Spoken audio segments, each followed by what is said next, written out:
సమంతతో విడాకులు తీసుకున్న తర్వాత తెలుగు హీరోయిన్ శోభితా ధూళిపాలతో రిలేషన్లో ఉన్నాడన్న పుకార్లు షికార్లు చేశాయి. సమంతతో విడిపోయిన తర్వాత శోభితతో నాగచైతన్య సీక్రెట్ గా రిలేషన్ మెయింటైన్ చేశారు. అభిమానులకు షాక్ ఇస్తూ ఆగస్టు 8న అతి కొద్ది మంది సమక్షంలో నాగచైతన్య శోభితా ధూళిపాల నిశ్చితార్థం జరిగింది. అయితే నాగచైతన్య శోభిత నిశ్చితార్థంపై సమంత స్పందించాలని అంతా భావించారు. కానీ ఆమె దీనిపై మౌనంగా ఉండిపోయారు. కేవలం అభిమాని పెళ్లి ప్రపోజల్ పై మాత్రమే ఆమె రియాక్ట్ అయ్యారు. ఇదిలా ఉంటే నాగచైతన్య నుంచి విడాకులు తీసుకున్న సమయంలో సమంత భరణానికి సంబంధించిన ఓ వార్త చక్కర్లు కొడుతోంది.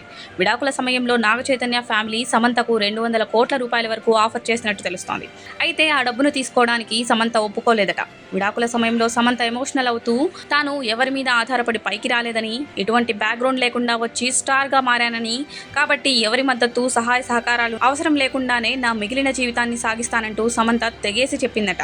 దీంతో ఆమె నాగచైతన్య నుంచి సింగిల్ రూపీ కూడా తీసుకోకుండా అక్కినేని ఫ్యామిలీ నుంచి సమంత బయటకు వచ్చేసింది.